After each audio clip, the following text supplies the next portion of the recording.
Bom dia, boa tarde ou boa noite.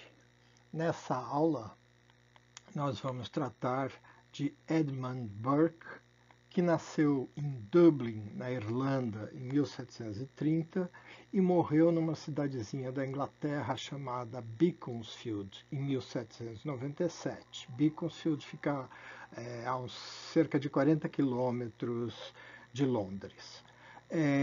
Por que eu coloco aqui a foto do Palácio de Westminster, que é o palácio onde funciona o parlamento britânico?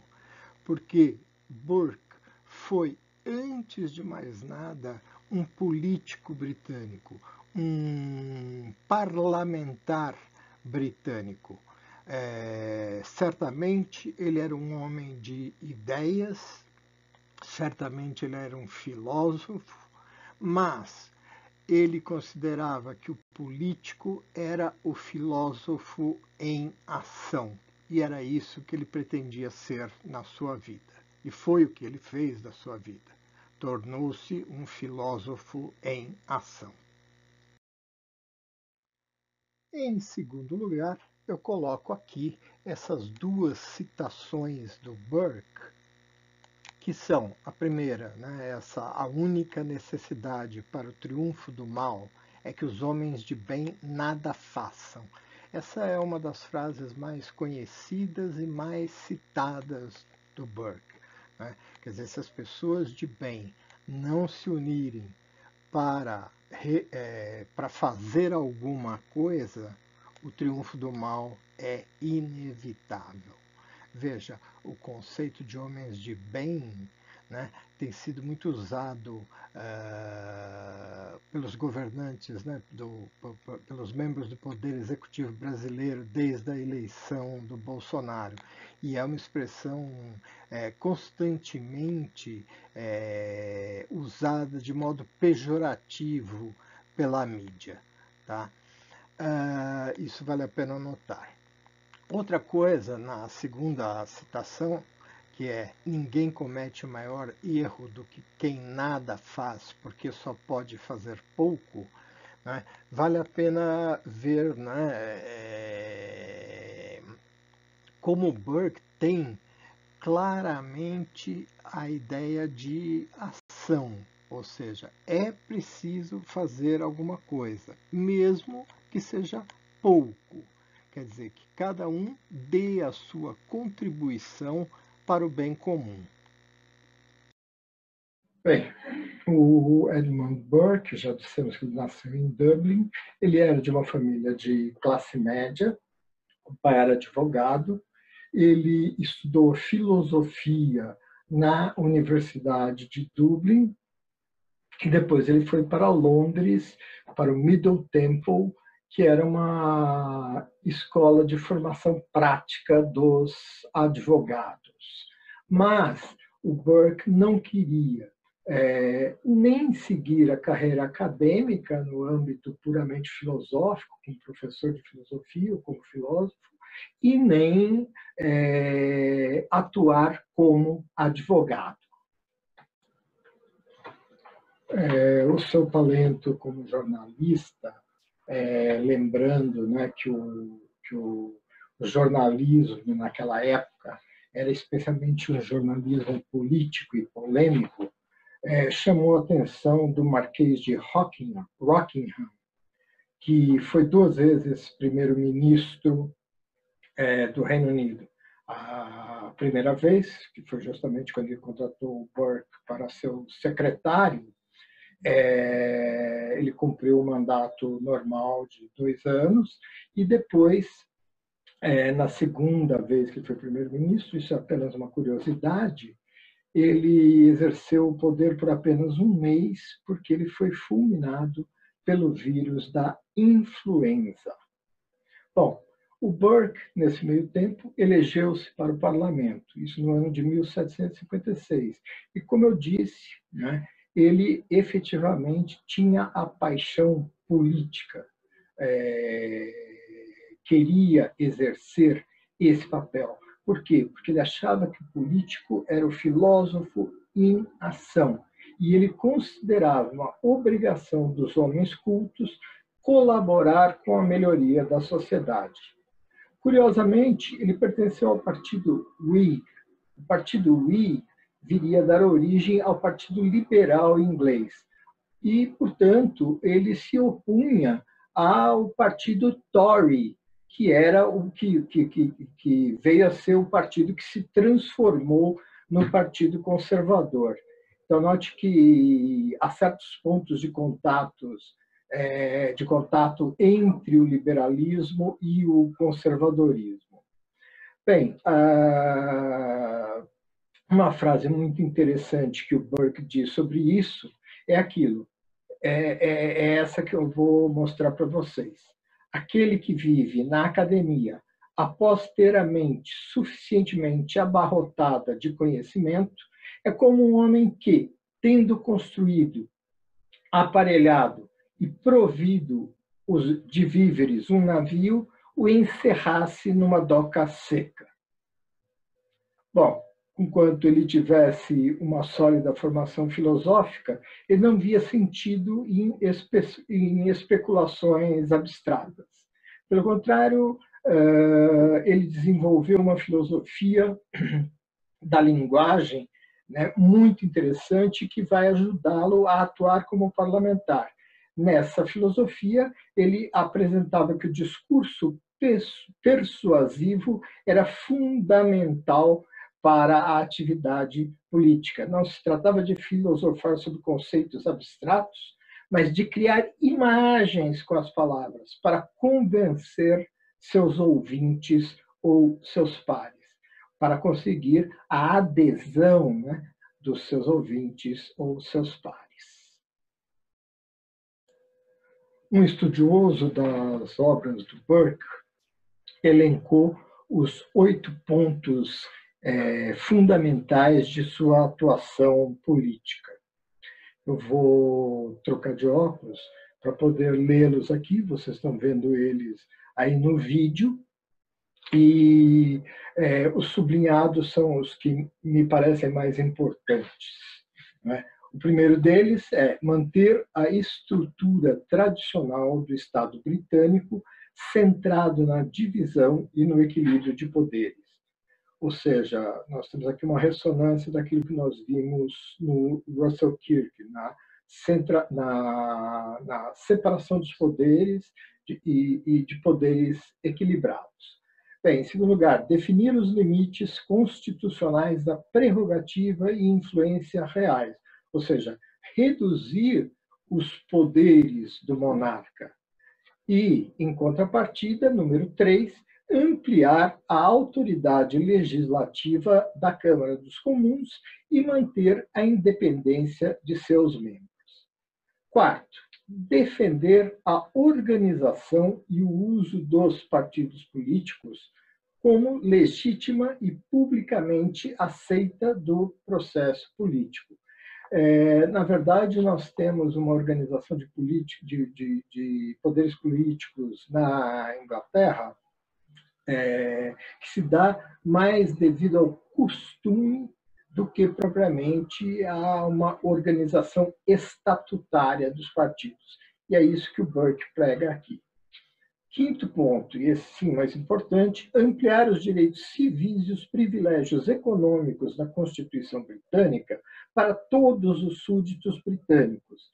E, número 6, demonstrar os princípios da soberania e da liberdade civil para o Império Britânico ao estabelecer uma regra equitativa entre a metrópole e as colônias. Veja, num primeiro momento, quando ele fala em ampliar os direitos civis e os privilégios econômicos da Constituição Britânica para todos os súditos britânicos, podemos lembrar aqui de um fato concreto. O Burke batalhou, né, pela emancipação dos católicos. Como vocês devem saber, né, no século XVI, Henrique VIII, o soberano inglês, se separou, promoveu a reforma protestante na Inglaterra e separou a igreja anglicana da igreja católica.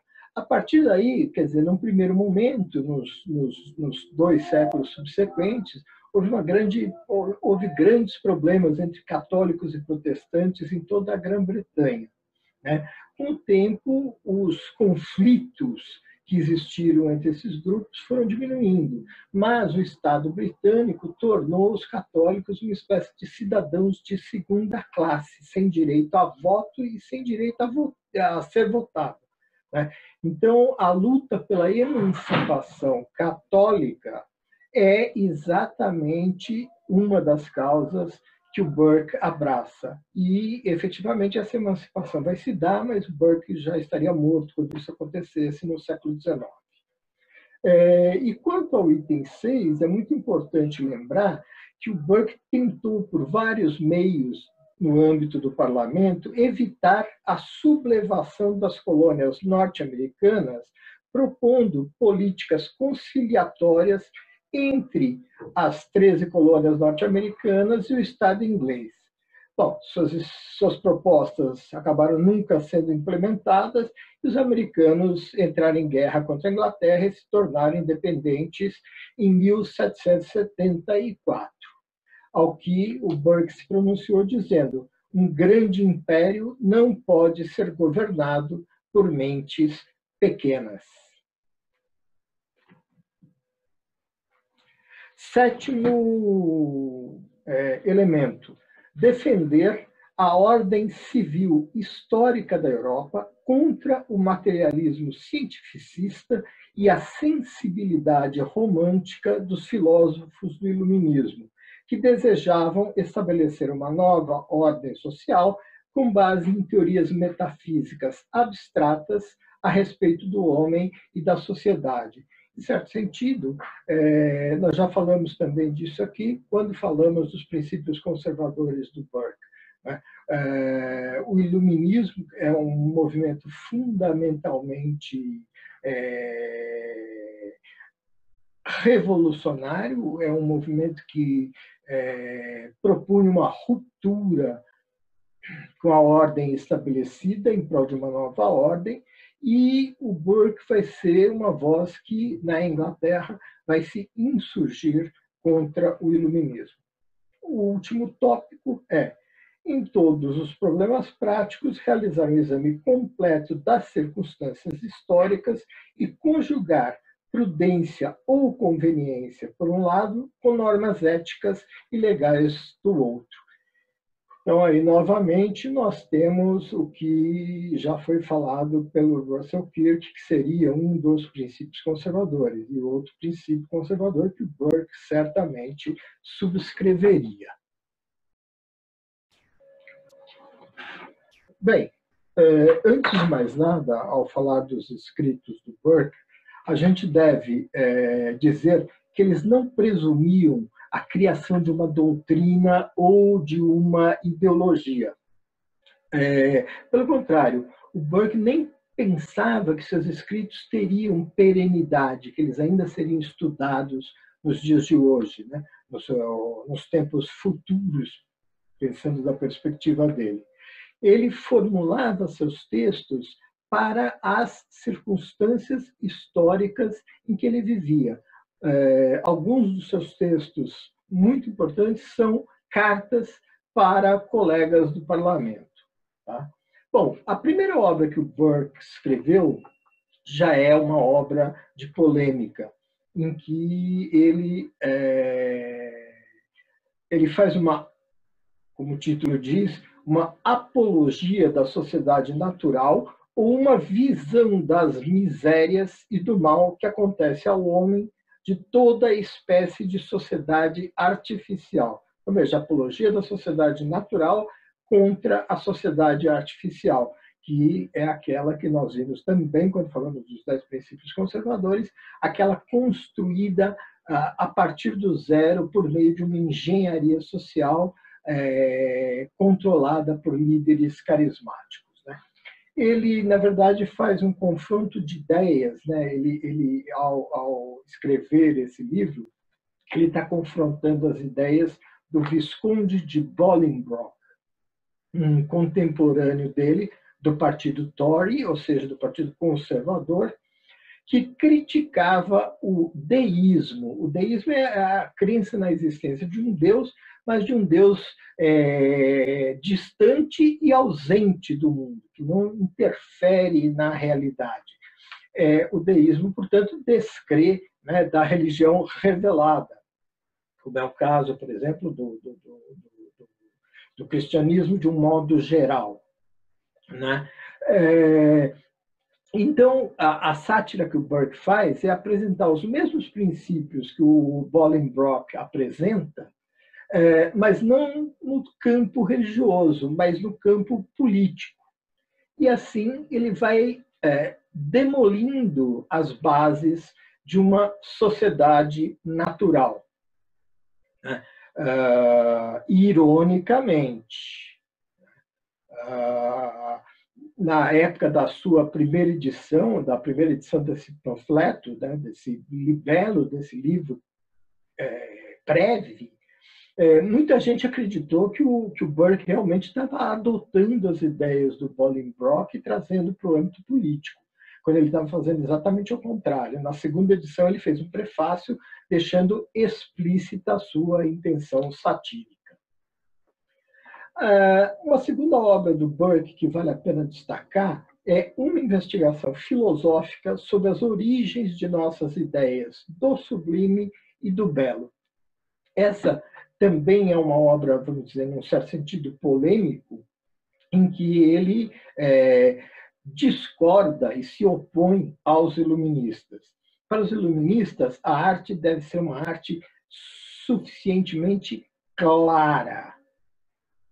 Burke, ao contrário, pensava que a arte deve ter como intuito emular o infinito, que, por ser ilimitado, nunca pode ser claro nem indistinto. Diz ele, somos mais comovidos pela sugestão do que pela afirmação definida. Com isso, o Burke se afastou do classicismo, que era a forma de arte, a escola artística que vigorava em sua época, e se tornou um dos precursores do romantismo, que foi uma escola de arte que sucedeu ao classicismo e que dominou a Europa, pelo menos a Europa ocidental, de final do século XVIII até meados do século XIX. A obra mais conhecida de Burke é Reflexões sobre a Revolução na França. Ele discute a Revolução Francesa, mostrando como ela iria fatalmente conduzir a França a um desastre, porque baseada em ideias abstratas que não consideravam nem a complexidade da natureza humana e nem a da sociedade. Nesse sentido, o Burke fez uma previsão, né, do banho de sangue que ocorreria na França durante o regime do terror, cujos símbolos mais conhecidos são a guilhotina e o Robespierre. Evidentemente, não dá para me estender por demais aí na Revolução Francesa nesse momento. Não é muito cabível, mas é muito simples vocês encontrarem isso via Google ou via enciclopédia. Tá? Por fim, né, nós temos essa Letters on a Regency Peace, cartas sobre uma paz regicida. Essas duas obras, né, dessa e das duas obras anteriores, né, que eu coloquei o título em inglês, eu coloquei o título em inglês porque eles não têm tradução em língua portuguesa. Tá? Já a obra filosófica das origens da ideia de sublime e do belo, bem como as reflexões sobre a Revolução da França, vocês encontram tradução em português. Então, as cartas sobre uma paz regicida foram 4 cartas que ele escreveu a um colega, atacando os ingleses que admiravam a Revolução Francesa e que achavam que seria necessária uma revolução semelhante também na Inglaterra. ele fundamentalmente advoga que a Inglaterra não proclame a paz com a França revolucionária, né? Pois fatalmente a França entraria em guerra contra a Inglaterra, o que de fato aconteceu, porém um pouco depois da morte de Burke, em 1803, e esse período de guerra, né, também conhecido como as Guerras Napoleônicas, se estendeu até 1814. Com o Burke, nós encerramos o nosso curso politicamente incorreto sobre o pensamento conservador. Eu gostaria, antes de mais nada, de indicar para vocês, para quem quiser se aprofundar nos estudos sobre Burke, o livro do próprio Russell Kirk, Edmund Burke, Redescobrindo um Gênio, que vocês veem aqui na própria tela. Finalmente, eu gostaria de dizer que as ideias conservadoras nada têm de ultrapassadas, né? Pelo contrário, como a gente sabe, a sociedade brasileira é majoritariamente conservadora, e a prova disso é a eleição do Jair Bolsonaro à presidência da República, com uma plataforma conservadora, que defende a família, que defende a propriedade, que defende os valores morais e a religião. E você vê como essas ideias incomodam profundamente certos setores da sociedade brasileira. Alguns por serem refratários às ideias conservadoras, por serem extremamente progressistas ou por serem partidários de uma revolução permanente na sociedade. Outros porque, evidentemente, na política brasileira, uma grande parte dos políticos está interessados em defender os seus próprios interesses e se alia, muitas vezes, né, com os grupos de esquerda, cuja ideologia não tem nada em comum com a deles, mas para formar a maioria no Congresso e tentar impor as suas políticas e conquistar verbas, não só para o desenvolvimento das suas políticas, bem como para os seus próprios interesses pessoais. Então, encerramos aqui dizendo que, no Brasil de hoje, se Russell Kirk e Burke fossem brasileiros e estivessem vivos, eles estariam fechados com Bolsonaro. É isso, muito obrigado. Eu espero, nesse curso breve, não ter sido superficial e ter feito um resumo relativamente abrangente do que me parece mais importante para se conhecer o pensamento conservador. Obrigado, até logo.